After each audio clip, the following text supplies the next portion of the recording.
Okay. Okay, welcome everyone. My name is Beth Boudreau. I'm responsible for professional education at ClaroNav, the Navident division. And we have a great program for you right now, presented by Dr. George Mandelaris and moderated by Dr. Bradley DeGroot. The program tonight is Dynamic Navigation and All on 4, transitioning the natural dentition to full arch implants rehabilitation. We want this to be a very interactive experience, so we encourage you to please type in any questions that you have, and our moderator, Dr. DeGroot, will be keeping his eye on that and getting back to you with your answers. We also have time built in at the end of the program, about 10 minutes or so, to address your questions at that time. Also at the end of the program, I'll be giving you the instructions to get your CE documents. This program is good for one CE credit. Okay, so without further ado, I'd like to introduce our moderator. Dr. Bradley DeGroot earned his dental degrees at Marquette University in Milwaukee, Wisconsin, and then completed a 3-year periodontal residency at the University of Texas Health Center in San Antonio. Dr. DeGroot has authored articles in peer-reviewed journals and textbook chapters on the topics of digital dentistry, implant placement protocols, surgically facilitated orthodontic therapy, dynamically guided implant surgery, and interdisciplinary treatment planning. Dr. DeGroot has lectured nationally and internationally on topics of periodontology and implant surgery. Dr. DeGroot, the screen is all yours. Well, thank you very much. Thank you for having us here tonight, and thanks to everyone who's joining us from here and from abroad. And just excited to be here and be a part of this. So you all know, I will be monitoring the chat throughout the presentation tonight. And so if you have a question, go ahead and type it in. You should see that on the lower center of your screen. I will try to answer those directly to you if I can. Otherwise, at the end of his presentation, I'll re-ask George those questions out loud so that he can address those. So if you do have a question, please type it in. I'll try to make sure I don't overlook anything. And thank you very much for that. So with that, George Mandelaris graduated with his dental degree from University of Michigan and then did his periodontal training at Louisville. He's authored numerous articles, chapters. He's participated in a number of world workshops. He was the co-chair at the American Academy of Periodontology's consensus workshop for the use of 3D imaging in dentistry and implantology. He's just been an innovator in our field and a great mentor and teacher, and so very excited to turn the floor over to him. So George, good luck. Brad. Thanks, Brad, and thanks Beth for letting me use my high school picture for this webinar. With the COVID crisis going on, we've not been practicing here in Illinois for about well over a month, and I used to have a well-conditioned hairstyle, but now it's pretty much out of control. All right, so I want to just kind of bring to you, my journey and our evolution in using dynamic navigation, kind of what spurred it to really, why did we incorporate it into the practice, and then end with a couple cases where we've been able to transition the natural dentition using dynamic navigation surgery for fully guided implant placement and immediate load protocols. So I want to start with this slide because it's the software system inherent in the Navident navigation system that we're talking about today. And this really falls under the umbrella of computer-aided implantology. And under that umbrella, we have two arms. We have static guidance, which we've all kind of grown up with. These are the stereolithographic medical models, originally the pilot guides, and then moving over to the fully guided systems, beginning with the SAFE system, and then into obviously Nobel Guide, Biomet Navigator, and so on and so forth. But basically those guides control you in all three planes of space, as well as the vertical position and perhaps even rotational timing. Navigation now gives us a leap forward, because what we're able to do is to have real-time verification and validation of positional accuracy. And that was really critical for me. I'm going to show you the case that really kind of spurred me to say, you know what, we need to go beyond this. We need to go to the next level, because I need to have information as it's happening for the patient on the spot. And so one of the things I like to put up about this slide is not the razzle dazzle of the software, or, hey, look, I can put an immediate implant in at number 8 and do it, you know, with zero discrepancies or positional errors. But rather, the imaging gives us an opportunity to sit down as an interdisciplinary team and think about the patient from a craniofacial standpoint first, and then work our way in from the face coming down into the teeth. When we treatment plan, we go from the teeth back out to the face. That's facially generated treatment planning. But when we look at this scan here, one of the things I think is important is to make a decision on what type of material are we going to use to fill the gap between the facial alveolus and the outer aspect of the implant. We're trying to create an organ system here. We're trying to create a vascularized functional matrix that's going to sustain mechanotransduction for decades of this patient's life. Is it bioos? Is it mineralized bone? Is it autogenous bone? Perhaps it's a tissue engineering molecule like BMP2. But these are questions I think we need to pose, because we're oversimplifying guided surgery, and we're oversimplifying complex problems that have real implications on patients. And this is at the core of what imaging is all about. It allows us to scratch the surface and ask questions deeper and more significant than two-dimensional information. So, you know, how do we avoid digital intoxication? Because that's what's going on today. Well, the only way to really do it is what you see in the middle. You know, we start with an examination process, and how we may provide therapy is perhaps going to change as time goes on. We may be able to do it with robotics. We may be able to do it more exacting. We may be able to do it more minimally invasive. But what doesn't change is the importance and the necessity for an accurate diagnosis. That doesn't change no matter what type of treatment is going to be executed. So the need to establish an accurate diagnosis then basically is first and foremost, and then having the technology to think outside the box and create treatment plans based on that patient's needs and concerns will never change. How we might manage a diagnosis based on the technology that's available certainly will cause us to change. But those two things in the middle are key, and that's really the core of imaging. So when we pose the question, are we accurate with static guidance? One of the things I like to talk about is this paper that I was involved in with my former partner, Alan Rosenfeld, many years ago. You know, back in the day, we were considered pioneers with guided surgery, and we were trying to bring Biomet 3i's Navigator system, which was competing with the Nobel Guide, to provide some literature and to basically bring some data so that it had an evidence-based approach to for market share.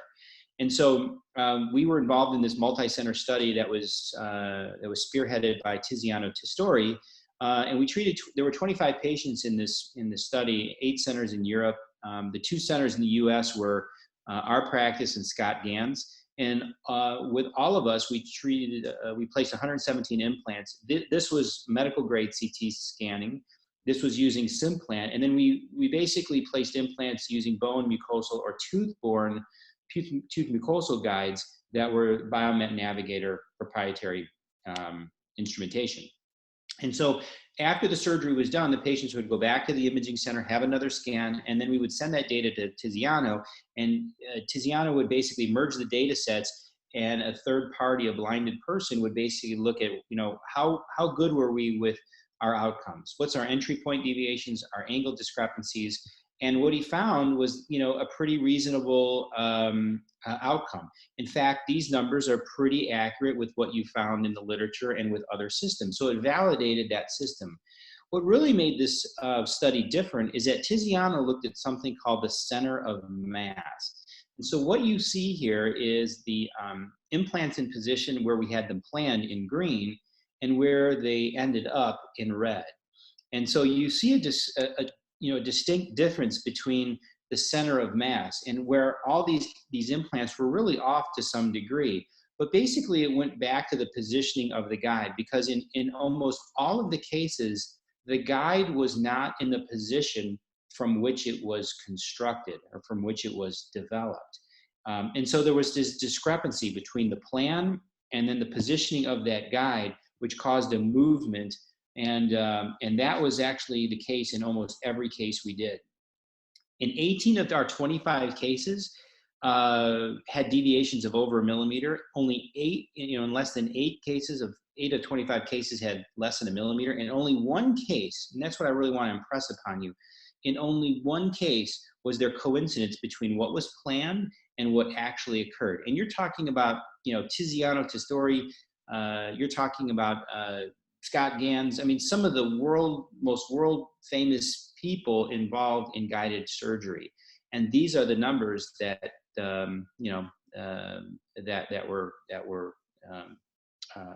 that occurred. So it led us to basically say, we should have a 2 millimeter safety zone, and then in immediate loading cases, go with the provisional restoration, because there's, in terms of getting passivity of fit, it's going to be pretty difficult to do. So to compensate for inaccuracies, go through provisionalization and then final restorations. And so when we talk about dynamic navigation, not only do we want to be precise, we want to hit the target, but we also want to be able to hit the bullseye. And we want to hit the bullseye not just once, but over and over and over again. Okay, so we want to be precise and we want to be accurate over and over again.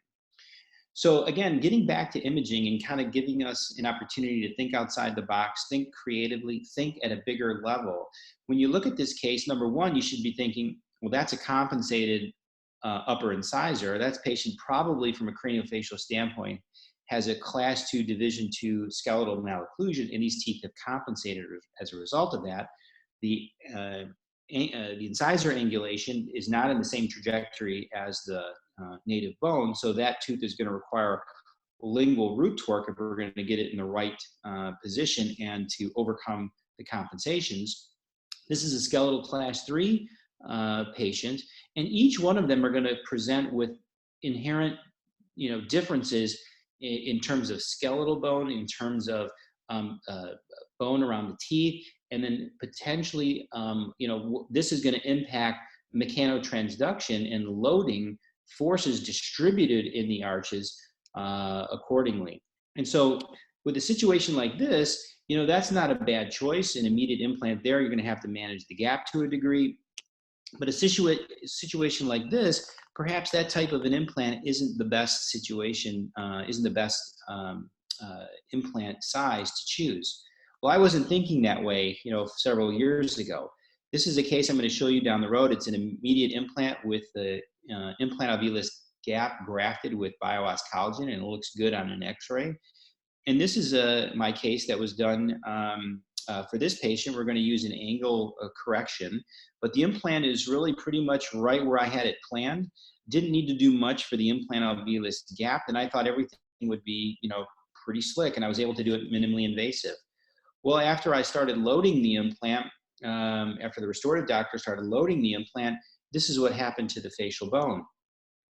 And I wish I kind of had this article when I was thinking about these cases, because one of the things that this paper talks about, sorry about that. One of the things that this paper talks about, are the issues that we as clinicians impose on our patients. So when you think about the facial bone changes and you think about maybe, cases that are not as aesthetic as we would like them to be, some of these papers show us that in general, oftentimes the implant is in what's called two buccal of an implant position. There's some movement of it. And that leads to early crestal bone remodeling, crestal bone loss, exposure of the implant surface. And these things can be triggers for peri-implant disease. So again, going back to the core issues of the patient, think of the patient when you walk into the clinic and see them and just look at their face. Think about what their face is telling you. Do they have flat cheekbones? Do they have you know, a retrognathic, you know, mandible. And how are these bony craniofacial structures going to impact our implant positions, and how are they going to impact mechanotransduction long term? You know, remember that case in the middle, I was able to put the implant in very accurately, but the problem is I wasn't remembering that that bone on the facial is bundle bone, and bundle bone is tooth-specific bone. So once the tooth is gone, that bone is gone. And this is what you see now long term, is that bundle bone, that tooth-specific bone being gone, and then the loading of that prosthesis on that phenotype, you know, has probably caused, you know, has some contributing factor to the limitation in facial bone volume that we noticed there. This was an older patient. This was not somebody who was going to go through a Lefort osteotomy, but that's getting a little too deep. What I want to show you is this tipping point. And this was a patient that, you know, we as periodontists and oral surgeons are going to have to be dealing with over and over again. This was a patient who had multiple implants placed in the anterior maxilla, and you know, they were done well many years ago, many decades ago, but you know, he's suffering from peri-implant disease now, and you know, would like a long-term strategy. Well, the long-term strategy is obviously going to start with this, because there's no way we're gonna you know, resurrect the bone around those implants, nor are they really in favorable positions. So we're going to remove the implants, as well as number 6, we're going to just place platelet-rich fibrin in the socket, close the area, and put them in a long-term provisional. I'm now going to set them up for rather complex guided bone regeneration. And so we're going to go ahead and do a titanium reinforced membranes perforated. This is the Isfahan Urban kind of technique.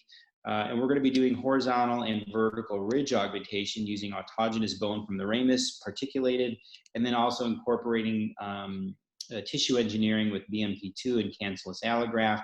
We're going to create the geometric form that we want, maintain the space, stabilize membranes, close the area with passive wound closure, and then put his provisional on, you know, removing the vertical nature of the teeth to account for some swelling that will happen. And now, you know, he's gone through a pretty significant surgery, and he's going to have to wait 9 months before we go to the next step. Well, now we're at 9 months. And we have a provisional made. We set up the teeth in the right position. Everything is prosthetically generated. I send all the data to the laboratory, and now I'm sitting down with my restorative doctor, and we're going to go ahead and create a plan. And I had taped this, so I want to show this to you, okay? Because this is what actually happened. Okay. So we're in a webinar, and we've got the position of the teeth planned out here. And I'm going to scoot you through this, but basically what you see is the segmentation that's being done.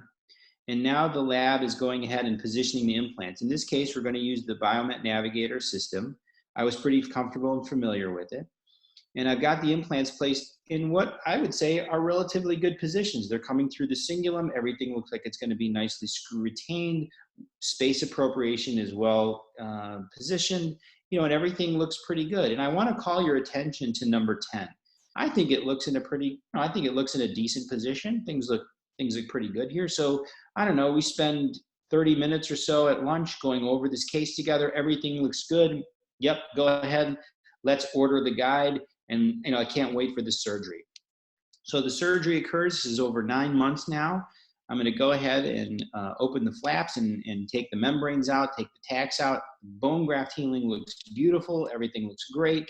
We go ahead and put that guide on. Now, you know, I'm coming from a practice where we've done a lot of this stuff. And in fact, we published a book on guided surgery. So I'm feeling pretty good. I got inspection windows.